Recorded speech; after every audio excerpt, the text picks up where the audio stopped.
Hello friends, आप सभी लोग हिट फिट और तंदुरुस्त रहे, यही मेरी ईश्वर से मनोकामना है। मैं डॉक्टर अनुज आपका अपने चैनल पर स्वागत करना चाहता हूं और आज हम बहुत ही दिलचस्प टॉपिक के ऊपर बात करने वाले हैं जिसका नाम है संस्कृति और ईईसीपी। बचपन से ही भारतीयता की तरफ मेरा बहुत ज़्यादा लगाव रहा है। यहाँ का कल्चर, यहाँ का इथॉस, यहाँ का शास्त्र जो किसी भी इंसान को अच्छा इंसान बना सकता है। मगर आज के दौर में आप जानते हैं कि इन सभी चीज़ों का प्रभाव कम होता नज़र आ रहा है। मैं आपको कुछ इंडियन हाउस होल्ड्स के एग्जाम्पल देना चाहता हूँ। जैसे सुबह में एक लड़का उठता है, माँ बड़े प्यार से बोलती है, बेटा दूध हल्दी पिएगा? बेटा बोलता है, नहीं मम्मी मुझे नहीं चाहिए। बट मम्मी बड़े इंग्लिश में प्यार से बोलती है, would you like to have turmeric latte? लड़का बोलता है, वाह व्हाई नॉट। जैसे ही माँ बोलती है कि बेटा आज उपवास है, उपवास करोगे? बेटा बोलता है, ना मामा मेरे से नहीं होगा। जैसे ही वो बताएगी कि इंटरमिटेंट फास्टिंग करोगे, बहुत अच्छा होगा हेल्थ के लिए, बेटा बोलता है, इंटरमिटेंट फास्टिंग व्हाई नॉट, तो तुरंत करने की कोशिश करेगा। तो देखिए, ये सुनने के लिए तो बहुत ही साधारण से एग्जाम्पल लग रहे हैं आपको, पर सोचिए इनका इम्पैक्ट हमारे इस भारतीयता के ऊपर कितना हो रहा है और वेस्टर्नाइजेशन कितना बढ़ रहा है। The father of modern medicine, महर्षि सुश्रुत, आपने इनके बारे में सुना तो होगा ही। अगर नहीं तो मैं कुछ चीज़ें इनके बारे में बताने वाला हूँ। भारत, या मैं कहूँगा पूरी दुनिया में जितनी भी चीज़ें मेडिसिन में बढ़ी है या तो डॉक्टरों ने कुछ सीखा है, वो कहीं ना कहीं से सुश्रुत संहिता से सीखा है। और ये जो महर्षि सुश्रुत है, इन्होंने हृदय के बारे में, हृदयम बोला हुआ है, इसके बारे में कुछ बहुत ही अच्छी बातें बताई है जो मैं आपको इस वीडियो के माध्यम से बताना चाहता हूँ।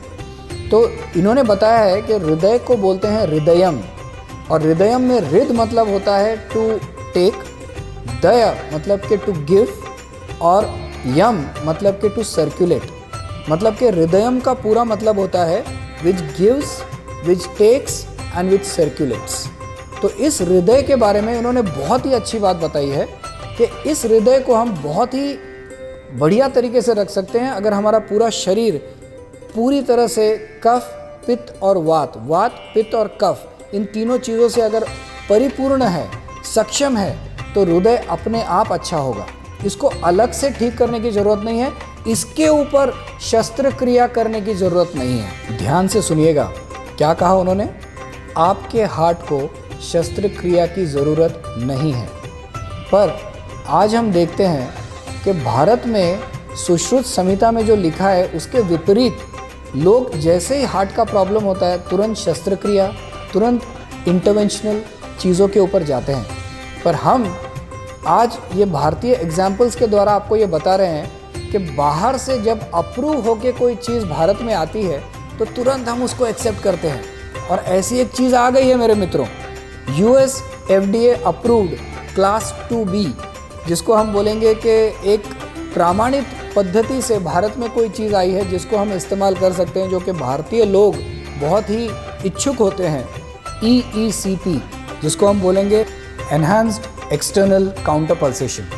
तो ये जो मशीन है यहाँ जो भारत में आई है, ये बिल्कुल सुश्रुत संहिता में जो लिखा गया है और सुश्रुत महर्षि की जो वाणी है उससे बिल्कुल मैच करती है। सुश्रुत संहिता में ये लिखा गया है जो मैंने आपको बताया, और ये मशीन भी वही करती है। शस्त्रक्रिया के बगैर, बिना एंजियोप्लास्टी, बिना बाईपास के आपके जो भी ब्लॉकेजेस है, हम उसको कोलैटरल्स ओपन करने के द्वारा आपके हृदय को सक्षम बना सकते हैं। और ये जो चीज़ भारत में आई है, ये हमारे 9 सेंटर्स में अवेलेबल है ऑल ओवर इंडिया। अभी करंटली मैं आपको एक थोड़े से बताऊंगा कि ये EECP है क्या। ऑफ कोर्स जिन लोगों को बहुत ज़्यादा लेफ्ट मेन में ब्लॉकेजेस है, जिनको अरिदमिया है, जिनको लेफ्ट माइट्रल वॉल स्टेनोसिस है, जिनको सीवियर माइट्रल रिगर्जिटेशन है, जिनको ट्राइकस्पिड रिगर्जिटेशन है, बहुत ज़्यादा PH है, पल्मोनरी हाइपरटेंशन है, इन पेशेंट्स को हम EECP नहीं दे सकते हैं। और जो सडन हार्ट अटैक वाले पेशेंट हैं, इनको हम EECP नहीं देंगे। ये तुरंत एंजियोप्लास्टी और बाईपास वाले पेशेंट है जो बहुत क्रिटिकल है। पर हाँ, जिनके 60-70% ब्लॉकेजेस है, 70 to 80% भी ब्लॉकेजेस है और लेफ्ट मेन में नहीं है, ये पर्सन्स, ये जो लोग हैं, ये बिल्कुल EECP ट्रीटमेंट लेने के लिए बहुत सक्षम है। और सुश्रुत संहिता में जो सुश्रुत मुनि ने बहुत ही बढ़िया तरीके से सुश्रुत संहिता में बताया है, उसको मैच करती हुई ये मशीन है जो हमारे आयुर्वेदिक भारतीय पद्धति को बिल्कुल मैच करती है। कैसे मैच करती है अभी बताता हूँ आपको मैं। सुश्रुत संहिता और ये जो ECP है ये कैसे मैच करती है। सुश्रुत संहिता में महर्षि सुश्रुत ने बहुत ही अच्छे ढंग से बताया है कि हाथ की सर्जरी कैसे की जाती है, कान की सर्जरी कैसे की जाती है। उन्होंने राइनोप्लास्टी के बारे में बताया कि पहले नाक काटा करते थे किसी भी दुश्मन का, राइनोप्लास्टी कैसे की जाती है। उंगली कट जाए तो उसकी सर्जरी कैसी होती है। और उन्होंने कभी नहीं बताया कि हार्ट की सर्जरी करना ज़रूरी है। उन्होंने कई जगह पर बताया है कि लीच थेरेपी की जा सकती है, पर ये ओपन हार्ट सर्जरी की तरह नहीं है, जहाँ पर हम बॉडी चेस्ट को ओपन करते हैं और बाईपास करते हैं।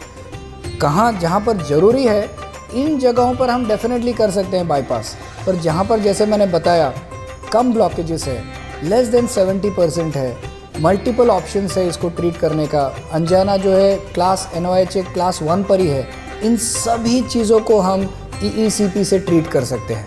तो मित्रों, कौन चाहेगा कि जहाँ पर आप बिल्कुल आसानी से आपके ब्लॉकेजेस ये हम दूर कर सकते हैं एक सिंपल वे से, ECP से, तो क्यों हम जाएंगे बहुत ही सोफिस्टिकेटेड वे में जाकर हम कहीं हॉस्पिटल में एडमिट हो, हमारे शरीर में चीर फाड़ हो। ये चीज़ों को हम क्यों हमारे इस जीवन में लाए और हमारा जीवन असफल या हम किसी तरह से दुर्बल बने, जबकि हम 40 दिन सिंपल 1 घंटा देकर अपने हार्ट के ब्लॉकेजेस या कोलैटरल्स को ओपन कर सकते हैं और बहुत ही सक्षम और एक अच्छा जीवन जी सकते हैं।